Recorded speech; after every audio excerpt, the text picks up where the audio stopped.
I grew up in a world where I had no idea what creativity was, or you can even have a career. Like I used to play football as a sort of professionally before the world of creativity. But that's all happened because of the brand things and building your own brand as well. And then, but what we've purposely done is I've shown who I am as a person. I've shown who my wife is as a person. So you get 100% transparency, authenticity. And then that has played a nice, beautiful way into the art world as well. Because when people or galleries who connect with me saying, I loved your story, I loved who you are as a family, what you're building, we love that who you are, and we feel like we already know you before we've even had that conversation. Yeah. And that has opened up so many more doors into the art world, which I honestly, like I said before, didn't know at all. So it's opening up different areas that I didn't expect, but it's been great.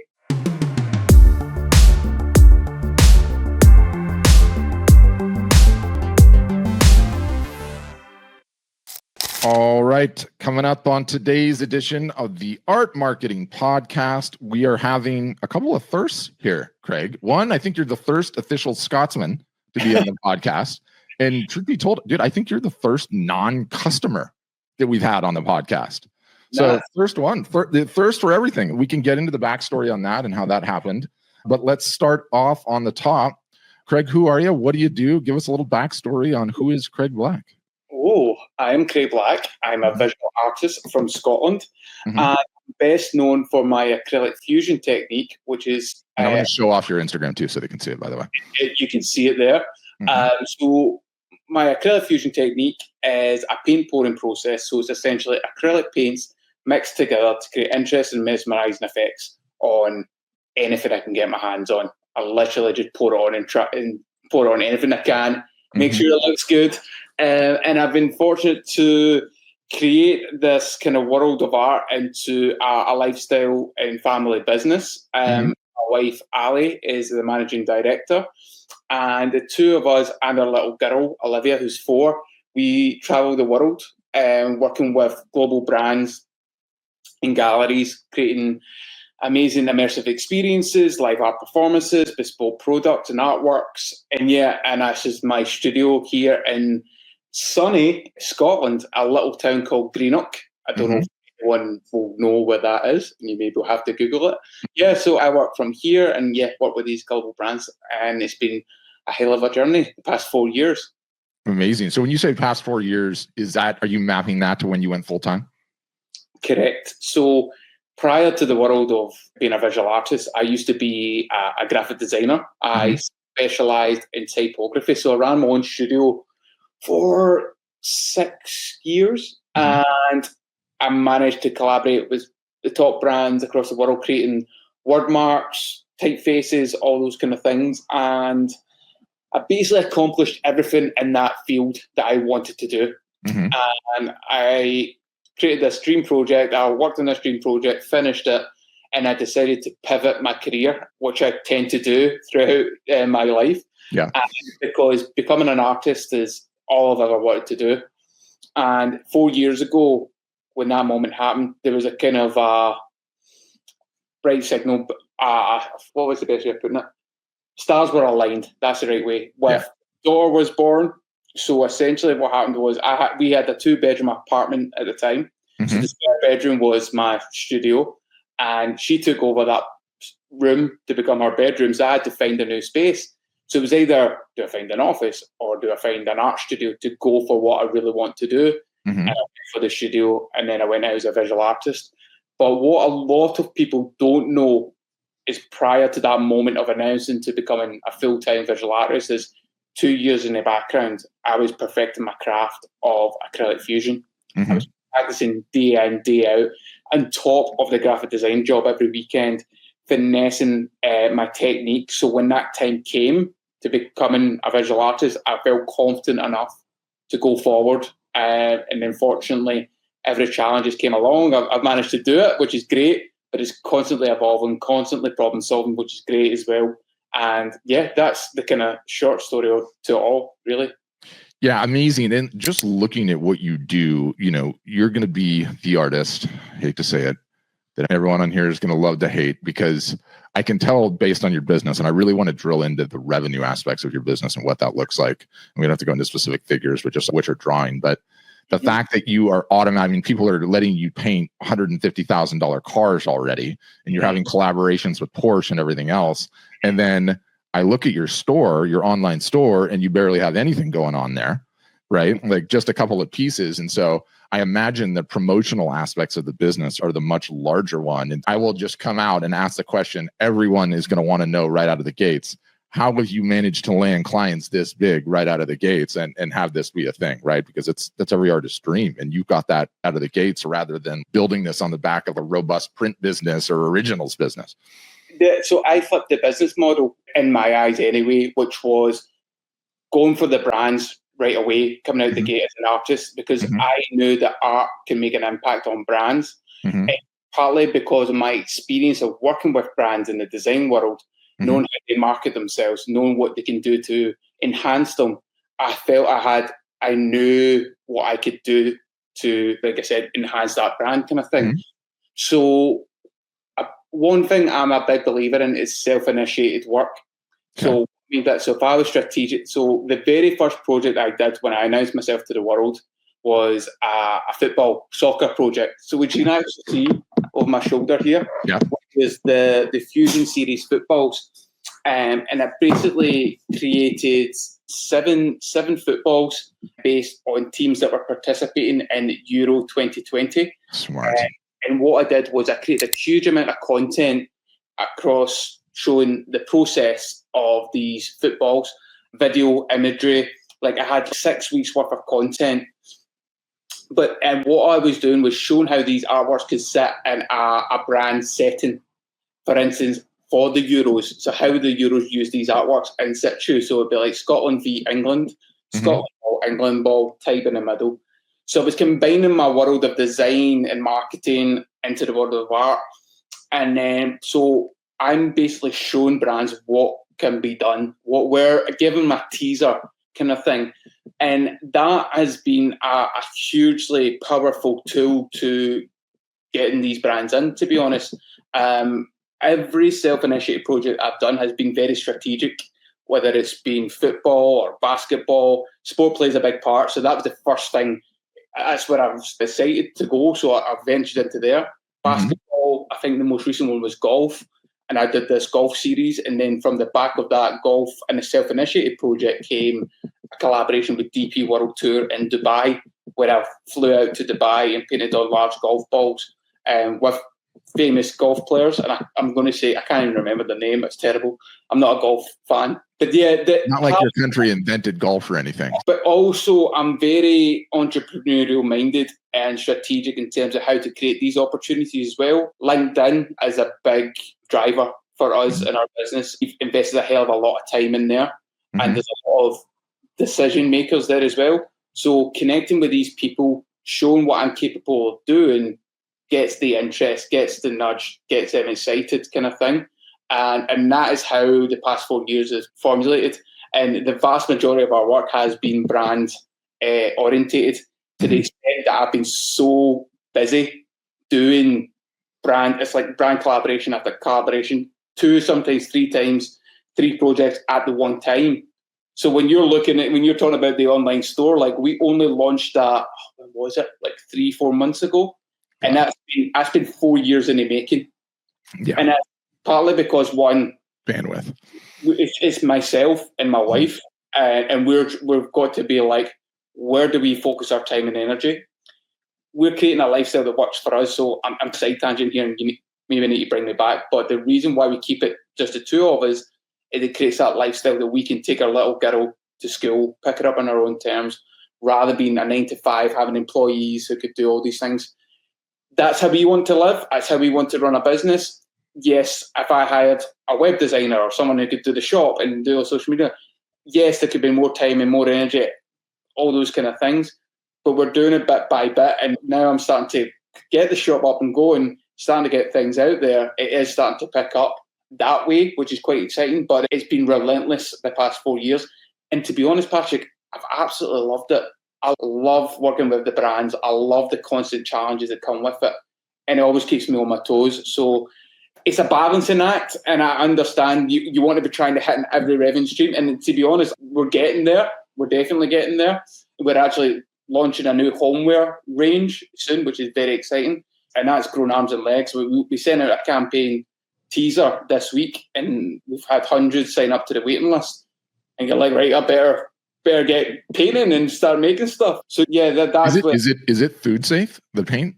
Yeah, I've not got any kind of plates or stuff like this. No, I've got plant pots. I think you can see I've got a stool here that I've covered in wrap, chairs, dining tables, coffee tables.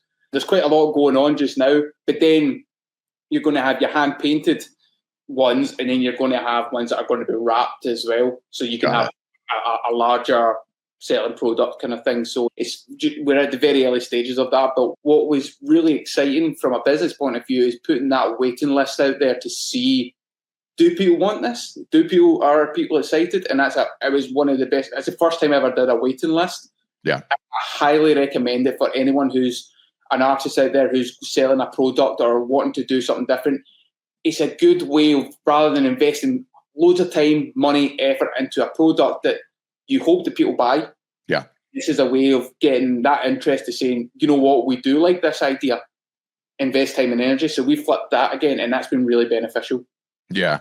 I can tell already right out of the gates you're a unicorn, because you do a bunch of things that, the normal artist does not do. And people are asking on Instagram, his handle, you guys, is right underneath his name. So it's @ Craig Black.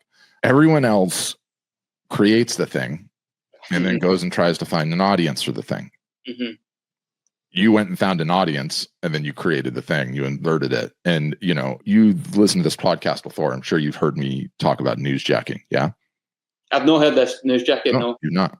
No. So it's a marketer in the United States came up with a term. This guy that has 3 names. I don't trust people that have 3 names, by the way. His name's David Meerman Scott. But it's genius, and you're doing it without knowing it was a thing. But do you remember, God, it's probably 10 years ago now, the 33 miners that got stuck in the ground in Chile? Yes. Do you remember that? So somebody on Nike's team, extremely enterprising, was like, oh my God, these 33 guys are down there. If they come out, their eyes are going to be so fried out because they're adjusted to that underground no light, that we've got to send down some sunglasses. And so some enterprising guy from the Santiago, Chile office went up to the mine, and they sent down 33 pairs of sunglasses. Okay. And every time the guy comes out of the mine, he's wearing the sunglasses, like brand placement. And so it got coined newsjacking, right? And it's this notion of how to insert yourself into the zeitgeist, the news, and take it for a ride. And I think it's honestly like one of the most genius artist marketing techniques possible. And for those of you guys that don't understand sports, we have the Super Bowl, right? NFL, huge event. Everyone watches it. Everyone's tuning in. In Europe, let's be honest, everywhere else in the world, every 4 years, there's a thing called the World Cup, okay? 5 times the audience of the Super Bowl, FYI. And then every 2 years in between that is the Euros, which is also a huge soccer tournament in Europe. And so he inserted himself into that application and got traction. And that alone is amazing. Knowing that you did that, and knowing that you did that successfully, and especially did it successfully the first time, what would be your advice for someone else trying to do that? Because I love the technique. I love the tactic. And I should also say, like, opportunities come up for this every single solitary day, right? There's a ton of people that paint portraits, and it's, if someone really famous dies, get your ass on that portrait immediately, create it, and then put it on social media so everyone can see it. And you're newsjacking, right? Because all the news is talking about this. People, like, everyone wants to share it. And then every time their birthday comes up every year, throw it up again. But I would be curious about your playbook, because it seems like you've gone back to the well again and again. You've got the PGA, you've got the NFL, you've got Porsche in here, you've got Audi, you've got motorcycle applications. So love to hear about that. I would say that the playbook to it. I always thought about how would I be if I was in a crowd and I seen this. What would excite me as a football fan? That would that was the thing that got me hooked at the very beginning. Mm-hmm. But what I did was I spent 6 months of pouring paint on a football. Wow. 6 months of trying to figure that out. That's a lot of footballs. It's a lot. It's a lot. And the thing is, when I pour paint on one ball, it's not as if I could just done. No, it's done. That thing's toast. the financial pressure and all those kind of things was building.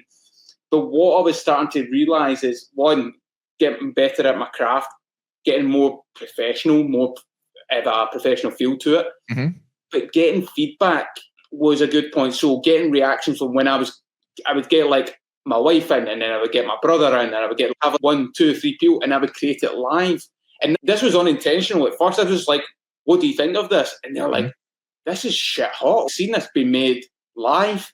Yeah. And that was like a bingo moment. And I think you've got to be aware of the signs in the world. And what I mean by that is, someone said, that was shit hot, Craig, seeing that live. You should do that more. And I was like, I should do that more. And then I started to think, there's the biggest events in the world in terms of football, which is the Euros, and then the FIFA World Cup. So I started going, you know what, why don't I do this in front of an audience? And I would get more of an audience each time. And then I would pitch. I'd done a lot of self-initiated stuff, just doing it live in front of 10 people, 15 people, 20 people, getting a reaction. And then the thing is, see, when you're creating something live, see those 15 people, I guarantee you they're all getting their phones out. They're all going to be tagging you. They're all going to be sharing their work, going, look at this amazing thing happening live in front of me. Because we went through COVID and we were through a time of no immersive experience. We're not seeing each other. We're never having this one-to-one interaction. Mm-hmm. And when we came out of that, I was like, I would love that personally, to see something like that. Why don't I create it? Yeah. And what happened? So that, figuring that out along the way was a massive guide for me. It's like that waiting list, putting it out there, see the attraction. Some things I did do, it didn't work, so I went in a different direction and pivoted and tried to go, what's going over here? But one thing I'm bold enough and brave enough to contact these brands and say, look at me, look what I can do, look how I can benefit your brand. Mm-hmm. And the thing is, and I guarantee a vast majority of artists out there in this world do not do that. Yeah. They dream about it, they will love it, but all they want is that client to slide into their DMs on Instagram and go, we love your work, can we collaborate with you? Sometimes you need to grab the bull by the horns and reach out to them. Something like, there could be 100 people at a certain brand that you want. You write 100 emails, 99 of them, maybe nothing at all, but one reply could give you a little inch in the door. And that's exactly what happened for me. And when I got that inch, I'm fucking booting the door. Sorry for swearing, but I'm booting the door down and I'm coming in. And that's exactly what happened. And then you build momentum. You learn from one project. You go, what worked well, what didn't work well. I've now got a camera crew that work with me all the time now that I bring on the brand projects. At first, it was like how I wanted to work and the angles and stuff. But with brands coming on board, sometimes they have their own camera crew. But see, 9 times out of 10, they say, Craig, we want your crew because they know how you work. We know how you get the angles. Like, we watch the storytelling when we watch the videos. Like, everything's been a constant fine-tuning. It's never just, it's perfect and that's it. Like, I'm constantly fine-tuning, and you've got to finesse it every single time. But you've got to be brave enough and bold enough to try, experiment, put things out there. Maybe if you get 1, 2, or 3 likes, so be it. Put it out there to the world, because you never, ever know who's going to see it. And that model benefited me in my career. Everyone just has if I build it, they will come. And it just doesn't work that way. No one's coming. I've got this customer, a longtime friend, Meg, and she says it like, one of the most profound things in my career was telling myself, no one's coming. Mm-hmm. Like, you have to go on offense, and you went on offense. You know, we talked about swearing on there, and I have to take an opportunity because normally I don't get these. There is a Scottish term, that is mildly, I don't even know if it's derogatory per se originally. In fact, I know it's not. But I use this. I see everyone on football Twitter doing this, because I'm a huge soccer fan too. And they do it in a little bit of a derogatory, taking the piss type of a fashion, I asked my Scottish father-in-law what it was, and it took him a few seconds, and he had to sound it out in his head. So I'm going to throw the comment up on the screen, and Craig is going to translate what this actually means, in Scottish brogue. Can you see it up there? Yeah. Your dad. Your dad. Your dad. So it actually means your dad. Yes. Your dad. Yes. It's your dad, which is a bit of like you're talking shit at the same time. Yeah. It's a weird terminology because it can mean 10 different things. Yes. But it's referring your dad at the same time. It's weird, but it's part of Scottish culture. I love it. And it's, look at this bunch of yurtas. And Americans have taken it up as a term. So that's just way too funny for me. God, there's so many things to unpack. Yeah, unfortunately, you're an example of one of the unicorns in the arts. And I say this all the time because for whatever reason, whoever you think made you, however God makes artists, like the concentric circles of the creative brain and the business brain, they just don't tend to intersect like all that often. And in the rare cases when it does, you end up getting a situation like what you have, which is you went straight to the finish line right out of the gates, which is working with the big brands. And I imagine after you've worked with a couple, now it's just compounding all the people that are making the decisions. They keep coming back to you and back to you and back to you. So in terms of revenue for the business, is it, how stark is it? Is it like 99.1, 95.5, all the brand deals, all the brand work, and very little direct sales or sales of originals? Also, right, split up. I would say probably 60-40, maybe. Oh, that's great. 60 brands, probably 60-70. I wonder what my wife would say. But we certainly do sell a lot of private commission stuff. And it come via weirdly enough, it will come from the brand. So say like I would work with, I'll give you an example. I worked with FIFA at the World Cup in Qatar. And I created 32 Acrylic Fusion footballs live as a live art performance in front of all the players participating in the tournament. So I do the Brazil ball in front of the Brazil players, all these amazing things. So impact that I made there was profound, and FIFA loved it that much that the top people in FIFA, like the ones who've not even, you can't get their email or you can't find them online or whatever. They came along and were like, I absolutely love this. Can you create one for my office? And then the other guy was like, can you create one for my friend back home? And I remember going, yeah, cool. And then my wife comes in going, what's going to cost you? They're like, no problem at all. It's like, and so we would create 3 balls off the back of that and make X amount of money. And so a lot of these private commissions come on of people who are in the top levels of these brands as well, which is really interesting as well. Because I'll be brutally honest, I'm not from the fine art world. When I started my career, I had no contacts in that field, none at all. But what happened was, like I said, I started in the brand world because it went right away. The fine art world are going, who's this guy? Who's this guy? Who's this guy painting on a Porsche? He's got 2 now, and obviously generating momentum. So this guy's got something really cool. And what I'm doing is such a unique technique. It's very bespoke. To my knowledge, I don't think there's anyone in the world doing what I'm doing.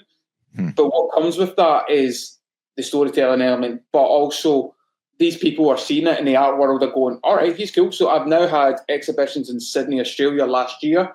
I'm actually going to New York in the next few weeks to do another event and an exhibition as well.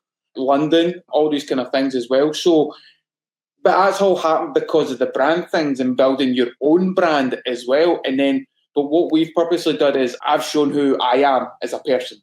I've shown who my wife is as a person. So you get 100% transparency, authenticity. And then that has played a nice, beautiful way into the art world as well. Because when people or galleries who connect with me saying, I loved your story, I loved who you are as a family, what you're building, we love that who you are, and we feel like we already know you before we've even had that conversation. And that has opened up so many more doors into the art world, which I honestly, like I said before, didn't know at all. So it's opening up different areas that I didn't expect, but it's been great and how that's happened. Yeah, you do give a window into your personal life, right? It's not all just art. And I get into this all the time on social. The way that I like to describe it is, look, no one's saying, okay, that you have to be a Kardashian and have a freaking film crew following you around 24 hours a day. But give us a little window into what's going on when you're not creating the art. And that really comes through on your Instagram. I didn't look at your other social profiles. I was pressed for time this morning. Bad prep on my part. But is Instagram your biggest social platform, or are you doing more on TikTok or? My biggest social platform is LinkedIn. Is LinkedIn, yeah. We've strategically invested so much time into LinkedIn, nearly going back 4 years ago. And I'll give you the reason why, and I think this would probably help the audience as well. When 4 years ago, or even right now, every creative is on Instagram vying for attention. Yep. Everyone's looking to capture everyone's attention, and that's just the way the world is. And I wanted to work with the brands, and I realized that if I go over, and that what you're hoping is that, like I said before, that brand will see your work on Instagram and then slide into your DM and just go, yeah, let's collaborate. Yeah. As I thought, I can go over to LinkedIn and I could speak to the creative director of Adidas or Nike and go, hey, how you doing? Love what you're doing. I've created this over here that could benefit your brand. Yeah. Have a look. And that model is, we started to get a lot of, at the early stages, a little insight into that, and people were connected going, yeah, I want to speak to you. I want to speak to you more. And we go, well, I'm getting more traction over here from a business point of view. And Instagram's good, it's great, and it gets me out there and stuff, but I would say vast majority of my time and energy is in LinkedIn, because that is where most of the work comes from. And making those connections are far more important. Building relationships, networking, I can't stress enough the importance of them. And as you mentioned it before, every collaboration we've had with a brand, it's not just been a one-off, they're continuing on. Yep. That's because of the relationship we built with them. And it all started from a conversation on LinkedIn, then it led to meeting them in person, and then it led to a project or whatever it would be. So I've always said encourage artists to go over there, because you always think it's just suits and it's just boring. And if you go in with that mindset, it's going to be boring and it's going to be suits and you're not going to get traction. Whereas the people who connect with me, they love to see the work that I'm doing. They're very supportive, very encouraging. And the thing is that the algorithms on LinkedIn are, for me personally, much better, because if one person likes your work or your post or whatever you're posting on LinkedIn, that spreads onto their network. Yeah. Whereas if I think on Instagram, it doesn't really work that way. So you're spreading further than you ever anticipated. And I honestly, I get things from, oh, you're the Scottish guy that paints on footballs. I've seen you on, you're on LinkedIn all the time. Yeah. It's like the standard line I get for the past 4 years. And I'm happy with that. Absolutely. Yeah. And I see, like, my experience doing this for 10 years, has been a wild one. And it's a wild one in the sense that really early in the party, we started running webinars. So at this point, I've talked to, I don't even know what the number is, tens of thousands, hundreds of thousands of artists. And what's amazing about that is routinely, week in and week out, I see people in their 30s, 40s, 50s, 60s, 70s, 80s, and sometimes even 90s coming on saying, I still want to grow this thing. And why am I bringing that up? It's given me like incredible perspective on the artistic gifting, talent, whatever you want to call it. It's something that never gets shut off. People just want to keep doing it. It's how you sustain yourself, fulfill yourself, relax, all of these things, right? Creatively inspire yourself, all that. So knowing that completely changes the dynamics for me on how to approach the business, right? And I'll get into this, and I have a question for you at the end of it. I love marketing, okay? And I'm 46, and I'm going to market until I can afford to not market anymore. And then I am going to peace out. Okay. I am not trying to market into my 70s, 80s, 90s. Okay. Until I die, until the wheels come off. But it's different for you guys. And when you have that time horizon, everything changes, because you don't just have a business you're going to be working on for 15 years. You have a business you're going to be working on for the rest of your life. So the value of what you do now, the value of the leads that you capture, the value of the audience you build on LinkedIn and you build on Instagram. And why I bring that up is understand the rarefied atmosphere that you've gotten into already, like this level of success at your age. And not only that, you inverted the whole thing where you're at the finish line before you even started the race, which is working with the biggest brands. They're calling you, and you get FIFA guys that are buying your soccer balls. That's ridiculous. And Lord knows those guys are pilfering money out of that FIFA organization. They've got money to spend on art. So crooked. We could talk about that for hours. Yeah. But the reason I'll bringing it up is it goes back aspirationally to where, Craig, do you want to take this business? How big do you want to grow it? And I've got to see some of your value proposition now, which is my wife and I are getting to spend time with their daughter and take her to school and live life on our terms. And all of that is awesome. And I could understand aspirationally if that's the further that you wanted it to go. It's going great. We're paying our bills. We've got a nice house. We go on vacations. We travel. Why would I even want more? I would love to push back. And I'm not saying that's what you say. I would love to push back on that immediately, just based on the number of folks that get to your level at your age. And you got to understand it's a gift. It's like Georgie Best, right? That guy threw away the greatest talent in the history of mankind, being an alcoholic. And did he know what he had there? Did he know what he had there? No one's going to understand who that is. You got that level of success going on, and mathematically it makes you a freaking unicorn. So really where I'm going, I'm like, Craig, hire some people immediately. Okay. You're going to be in this for life. Start taking all the social platforms seriously. What size is your email list? Why are you not posting more on Instagram? It can be even bigger than you imagine what LinkedIn can be, despite the fact it's working. So that's just where my mind goes no matter what, right? My whole job over the last 10 years is to find as many revenue sources for you guys as possible and to freaking maximize them. So thoughts on all of that, Rant? You're totally right in maximizing and all those kind of things. And that's something that we're constantly evolving and constantly thinking about. Where I want to go is, so acrylic fusion is so versatile that it can expand in so many different ways. So we're actually having conversations of being in the digital space as well. Projection, mapping, all those kind of things, and more. Don't say the NFT word, Craig. Don't say it. No. I'm sick and tired of that shit. Yeah, everyone is. I'm more for the immersive experience type, bringing people into my world. I love the live art element to it. And even to give you an insight, like I mentioned, I was going to New York in the next few weeks, and I'm collaborating with a choreographer, and I am going to be painting on the human body form while they dance. Wow. So if you can imagine a dancer, and I'm going to be pouring, they're going to have some sort of suit on.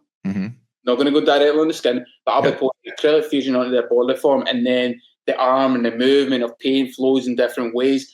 Now, that is just one step in a totally different direction, never even imagined. But because it's so out of my comfort zone, I get such a buzz out of that. I'm like, where could that go? And then the discussions of that is potentially leading to a Broadway show. And I'm like, what? Like, amazing. And I'm like, but then I started to go, why not me? Why not this guy from a small town in Scotland can be in a big stage in New York, live painting, creating art, and doing beautiful stuff that's never been done before, but pushing it in ways that's never been seen. And that's what I'm trying to do, and that's where I'm evolving. I'm constantly figuring that out and pushing and trying to go, oh, I could do this. Oh, I could do that. Yeah. So that evolution, I've got this mentality on, honestly, whether it's 5, 10, 15 years of going full at it, full guns blazing. But there is a part of me that goes, see, after that, I'm going to slow down because, one, I don't need millions in the bank. That's not what I'm going for. Yeah.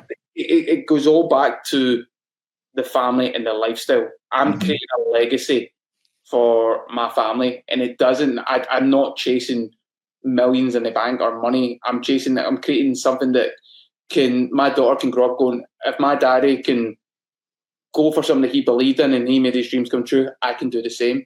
So the side point of that is I realise that I've got a kind of obligation here to fly the flag and inspire people, because there's discussions now that I am, for instance, we had a discussion yesterday with a big brand over here in the UK, and I am going to be the leading artist to speak to school, 80,000 students across Scotland about how to become an artist in this career and how you can be from Scotland and do this on a global scale.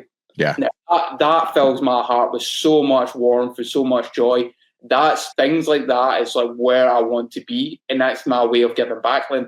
And I'm flying the flag in a sense, because I grew up in a world where I had no idea what creativity was, or you can even have a career. Like I used to play football as a sort professionally before the world of creativity. And everybody thought, because I was the George Best of this town, that's what I was. Yeah.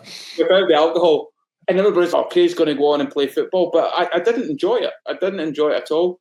And this is where the art and creativity, this is where I find happiness. And that's why I always need to remember what I'm doing, regardless if I'm painting something for one person or is in front of 10,000 people, whether it's $100 or $100,000. As long as I'm happy, the people around me are happy. That's what it's all about. For me personally, that's what it is. And we always need to bear that in mind. And over the years, like when you're talking about hiring more people and stuff like that, I'm not saying no, and I'm not saying yes. At this point, what we're finding from a business point of view is that the authenticity of me doing the thing much more value and actually from a profit margin is higher. Whereas I brought in staff and mass produced, it wouldn't. Now, maybe in the long term, maybe have about five, maybe it's totally different, and I'm saying this now, but if this is a constant question that we ask ourselves, and we've now got I know I'm side tangent here, but it's business related. We've now brought in a board of advisors who are not specifically in the creative industry, but in the business world to go, right, we have these ideas, where do we want to grow, and bounce off them. And they're constantly challenging us and making us think about where we want to go. And every single day, we're constantly evaluating, is this the right place? Is this where we're, and then are we happy? Is this where we're, I've managed to create a business where my wife has left a job as a mental health nurse to come on board as a managing director. And she's so incredibly smart. She deals all the business stuff, right? She's learned up so much. And she is dominating in that field, man. She is so ahead of the game right now. But it's all manageable because it's the two of us. And the most core thing about it is our little girl. Because I want to dedicate most of my time with her. And that is the main thing. My fear, and I'll be honest with you, Patrick, like if I was to bring on more people and all that, my time becomes bigger with the work rather than the time that I want to spend with my little girl. So Olivia's 4 now, and maybe in the next 10 years, when she becomes a teenager, she'll, Daddy, I'm going to go play with my friends now. And I'm like, cool. And then that will give me free time. And then maybe at that point, I maybe bring on the more people and the bigger stuff. But in the meantime, in that, 10 years till that point, I know for a fact my brand's going to go up and up and up. Because I'm putting in the hard yards. I just don't feel right now at this time. I don't want to sacrifice my little girl and my family time for the business. It's a bit selfish, but it's my selfish, if that makes sense. And I hope 100%. And we're talking champagne problems here, but I could significantly challenge the premise, which is the premise that in bringing people on and doing more of the outbound marketing, growing your list more, increasing the social followers, et cetera, it will actually take less of your time than you think. Yeah, probably. Because it's just about systems than it is anything else. But the reason I'm driving at this agenda, and I'm gonna pivot this a little bit to AI because I want to talk about it, is if I interviewed and I have 100,000 artists, what percentage of those 100,000 do you think would even have one employee in the business? I'm guessing none. It's like less than 1%. Less than 1%. Yeah. There's some folks like you that are in the significant other is carrying the load, but what I inevitably see is that they don't ever bring on staff, and that works against you in 2 ways. And one, it's a chicken and the egg, right? I would bring on the staff and do this extra stuff and get my name out there if I could just afford it, and I've got to sell the art first. So there's a chicken and an egg side of it there.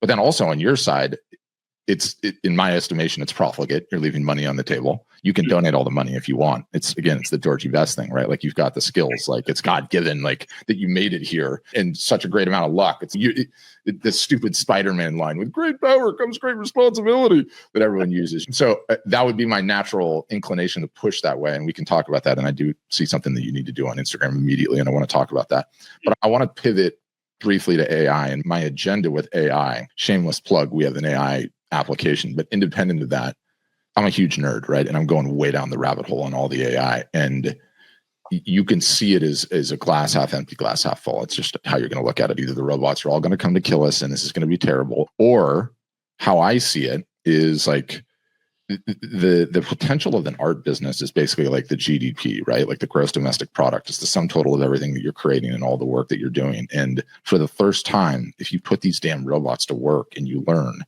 your GDP goes up as an artist significantly. Mm-hmm. I think AI represents, and take out the image generation side of it. I'm not even getting into that. I'm just saying helping artists be more productive and increase their output across the board. It's okay. We're talking about an industry writ large that it's always been a solopreneur. It's always been a one-man band. They've never had this opportunity to actually have help to get the word out there. And so I'm just so insanely bullish on it. All of which is to say, have you used it at all? Yes. Do you continually use it? Is it helping in your business at all right now? I do. Yeah, I do. But predominantly ChatGPT. We use that from copywriting for social media posts to proposals to contracts to advice. Yeah. Honestly, like even I've actually asked things like issues I've had with painting and drying time, and I've been asking ChatGPT, and it would make me think differently. And I'm like, genius. And honestly, I'm with you. I'm totally with you and utilizing it. And I think partly that's one of the reasons why everything's a lot more. And when did it come out? I don't know, 6 months ago. I don't know, whenever it was. Yeah, I think even our businesses, since we've been utilizing it, it's been much more streamlined. So many things that took up more of our time, copywriting and writing social media posts and trying to get the right. Dude, wait till you start using it for tech support. The tech support is insane. And I'm not even just talking about like the IT tech support. Like you have a problem with the car, you have a problem with the motorcycle, the house heater, whatever it is, you throw it in there and it's do this. And it's like, oh my God, it does everything. Even if someone's wanted to work with a brand and they go, I would love to work with X brand. How do I make that happen? And it will give you a strategic plan of doing it. Yeah, 100%. Why is I don't know if everyone should be using it, but it is massively streamlined our business, massively in our time and energy. And the thing is, me and Ali work at such a high output when we are in the studio and while we're at home. It's such a high output, and that ChatGPT and AI has massively helped into that kind of thing. Obviously, there's more to it, and there's going to be more to it. And I'll be honest, I'm open to it. Like, I think there's obviously that fear factor of what AI can do and all those kind of things, but I embrace it. I use it as another tool. It's a tool to our business, tool to create, and tool to market what we're trying to do. Yeah. So I'm a big fan of it, and it's massively helped. Okay, we have so much to talk about. Before we forget, on Instagram, okay, again, champagne problems, guys. I know, I'm sorry. If you have over 10,000, okay, you can start what's called a broadcast list. Okay. And a broadcast list is basically, I literally want you to start this like today when we get off the phone, or have your wife do it, because the minute you start building this, it's absolutely insane. So here I am on the Art Storefronts profile. Okay. Let me get to my profile. I literally just switched to the dark side like 2 weeks ago. I'm still trying to figure it out, but can you see the little, no, you can't see it. Let me get it up. Okay. There it is. Okay, great. Profile picture, following, all of that, tagline, and then obviously the link in the bio, right? Do you see the thing underneath it that says just ship it? Yep. Okay. So you start the broadcast list. Okay. It goes into, and by the way, go to ChatGPT and say, how do I start an Instagram broadcast list? I'm not going to tell you how to do it. It'll list it out. Okay. Yeah. You give it a name. It's going to need a raison d'etre. Like, why did you do this? What is the reason that this thing exists? Okay. And this is the first one that I did it. You can style this thing. You can give it a name, and it becomes like an inside community. Okay. Anyone can join it that hits your profile, right? And this was the initial little broadcast that I sent out for Art Storefronts. When you get an artist, you have to create the art, you have to price the art, join this channel. Okay. And I'll constantly share things with you. And what's insane about it is it's essentially an email list on Instagram. Okay.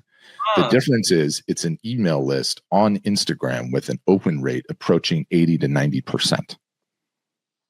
It is an email list on Instagram where you don't have any competition with every single solitary other Tom, Dick, and Harry that is emailing incessantly all the time, right? Like, which is me. You can do polls, you can do live broadcasts in here, and it is absolutely insane, the response rate that I get on it, okay? And I'm streaming on their platform, so I shouldn't be saying these things, but the way that a social media post works today, algorithmically, is the easiest way to think about it is it's like dropping a rock in the pond, and you get concentric circles, right? You post, that's dropping the rock. That first circle goes out, and there's a timer on the first circle. And it doesn't matter if it's Instagram or if it's YouTube or if it's Twitter or even LinkedIn. From the time you post till the time that first circle forms, a certain amount of people are going to see your post. A certain amount of people are going to like it, comment, share it, whatever. And those are going to be ratios. How many times was this thing shared? How many times was it liked? How many times was it commented on? What are those ratios? And then Instagram, YouTube, LinkedIn, all of them make a decision. Should I go and show it to more people because those numbers are good, or should I not? Right? And that's how every post lives.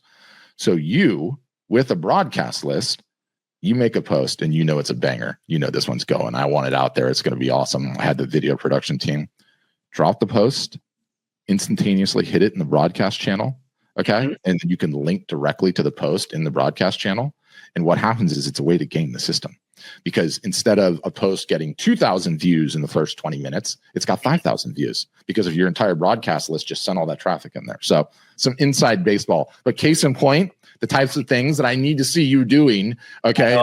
And you're not going to get there without some help, because aside from your wife, aside from the board, which I'm sure you compensate, you have what? Your film crew you hire occasionally, but they're contractors, right?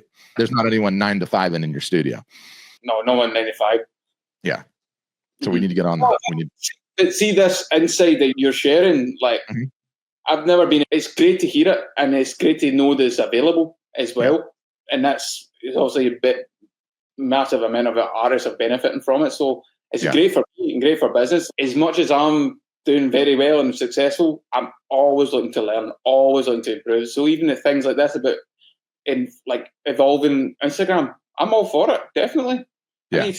I know I need to figure that out even more, because this is great insight, and I appreciate you sharing that with us. Yeah. And I also think, just because I love talking about this, I think you need to go deeper down the news. You don't have to do any of this, but you should do this. Okay. I would go deeper down the newsjacking rabbit hole. I think you need to make a Ronaldo ball, whether you like him or not. I think you need to make a Messi ball, regardless about whether or not you like him, because my God, you get one mention.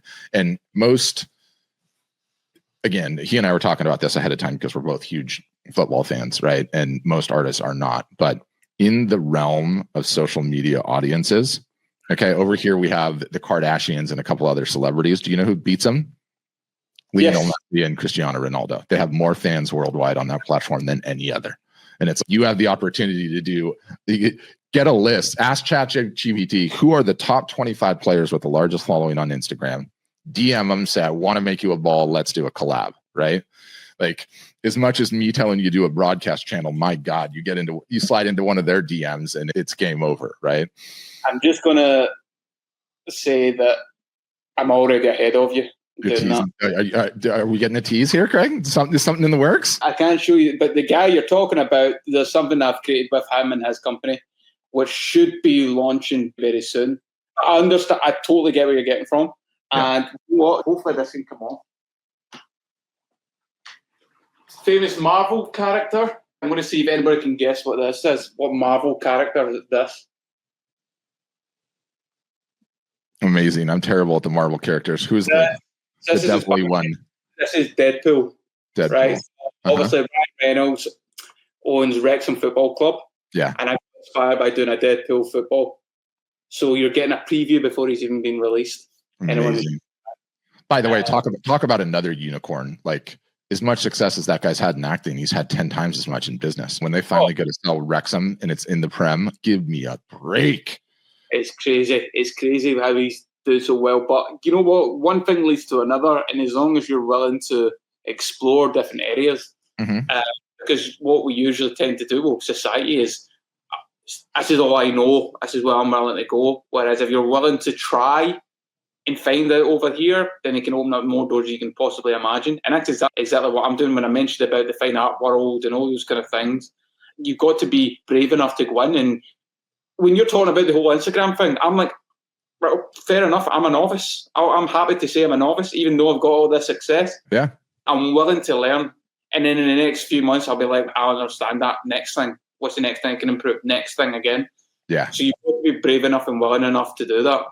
Yeah. And the only way it's going to happen is if you hire a team member. You need someone that's dedicated to do it. And then it's very easy ways to give you a list of things to do. But I think if you did it, you would find that it would be a value add and you would actually get more of your time back. A little bit upfront, the training, that's a pain in the butt, but you're there, you're at that level, you should totally do it.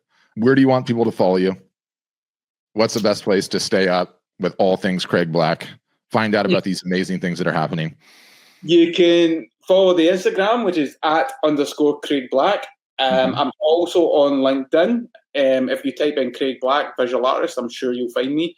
You can also go to my website, which is craig.black. And in there, the .black, the main name. I love it. You can go in there and you find out more about who I am, what I do, our stories of family. You can also get a link to our shop as well, which is on there. And then in the next month or so, maybe 2 months, we'll be releasing our new homeware range, which is like functional art, which is a big thing I'm passionate about. And that'll be getting released. So yeah, that's the main places you can find me. Amazing. And you might have to send me some of the links that I don't have. I'm sure I can get it all on your website, but we'll throw all of that stuff in the show notes for everyone that listens to it after the fact. Obviously, I'm going to have to put my salesman hat on and try to get Craig onto art storefronts rather than Shopify where he is currently, but we can have that discussion. You got to call me when you come to California so we can have a beer. That's on the list. We'll have to talk more about football. And then huge shout out to your wife for proactively reaching out because she still does outbound marketing. That was smart. Exactly. Yeah. So, boss. Do you listen to podcasts or is she the podcast listener? No, I do listen to podcasts. I listen to the podcast. It was me told her to reach out. Wow. How'd you find it originally, just out of curiosity? It was Instagram at first, and then I ended up in a rabbit hole. I think I ended up getting onto Spotify. Do you know how I go into certain platforms to listen to certain things, and it was just like one thing to another, and I'm sure I was listening to it through Spotify in the car. Yeah. But I did. It was through Instagram. I found you first. That was what it was. What episodes of everything that is in there do you find the most valuable out of curiosity? Just getting the insight from artists and how they go about doing their stuff. I find it fascinating. And I think comparison syndrome is a horrible thing. Horrible. And I hate this because we're all guilty of it. Even I'm guilty of it sometimes, but over the years it's getting less and less and less and less because you've got to realize every single person is unique. Everybody's art is unique. Everybody's story is unique, regardless of where you are in the world. And use that to your advantage. Use it as your superpower. And that's why I always double down. And being who I am today is the exact same person you'll meet in real life, online and offline, and all that stuff. Yeah, I always bear that in mind every time. Amazing. Can't end on a higher note than that. Craig Black, huge thanks. Can't wait to keep an eye on where your career goes. Everybody follow him on Instagram for his imminently to be released Craig Black's Insider List Instagram broadcast channel, or whatever he calls it, which needs to happen. And then, thanks. Huge thanks for the time. Enjoy the weekend. It's Friday. It's time to kick it off. Thanks everybody for watching. Appreciate it. And look forward to seeing you on a new one soon. All right. Bye everybody. Thank you.